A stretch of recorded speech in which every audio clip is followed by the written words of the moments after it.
ومن يسلم وجهه إلى الله وهو محسن فقد استمسك بالعروة الوثقى وإلى الله عاقبة الأمور.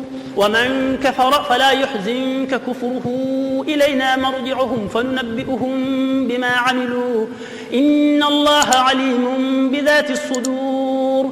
نمتعهم قليلا ثم نضطرهم إلى عذاب غليظ ولئن سألتهم من خلق السماوات والأرض ليقولن الله قل الحمد لله بل أكثرهم لا يعلمون. لله ما في السماوات والأرض إن الله هو الغني الحميد. ولو أن ما في الأرض من شجرة أقلام والبحر يمده من بعده سبعة أبحر ما نفدت كلمات الله إن الله عزيز حكيم. ما خلقكم ولا بعثكم إلا كنفس واحدة إن الله سميع بصير.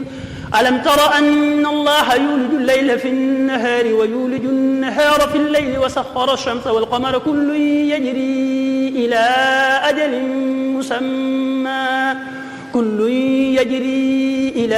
أجل مسمى وأن الله بما تعملون خبير. ذلك بأن الله هو الحق وأن ما تدعون من دونه الباطل وأن الله هو العلي الكبير. ألم تر أن الفلك تجري في البحر بنعمة الله ليريكم من آياته إن في ذلك لآيات لكل صبار شكور.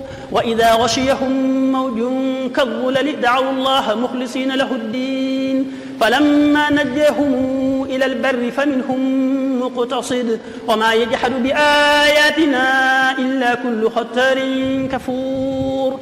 يا أيها الناس اتقوا ربكم واخشوا يوما لا يجزي والد عن ولده ولا مولود هو جاز عن والده شيئا إن وعد الله حق فلا تغرنكم الحياة الدنيا ولا يغرنكم بالله الغرور.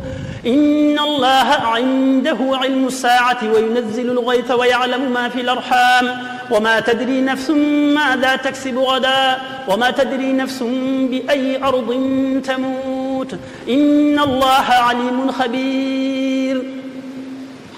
بسم الله الرحمن الرحيم ألف لام ميم تنزيل الكتاب لا ريب فيه من رب العالمين. أم يقولون افتراه بل هو الحق من ربك لتنذر قوما ما أتاهم من نذير من قبلك لعلهم يهتدون.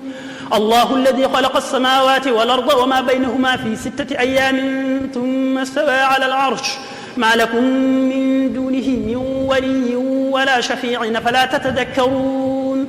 يدبر الأمر من السماء إلى الأرض ثم يعرج إليه في يوم كان مقداره 1000 سنة مما تعدون. ذلك عالم الغيب والشهادة العزيز الرحيم الذي أحسن كل شيء خلقه وبدأ خلق الإنسان من طين ثم جعل نسله من سلالة من ماء مهين ثم سواه ونفخ فيه من روحه وجعل لكم السمع والأبصار والأفئدة قليلا ما تشكرون. وقالوا أئذا ضللنا في الأرض إنا لفي خلق جديد بل هم بلقاء ربهم كافرون.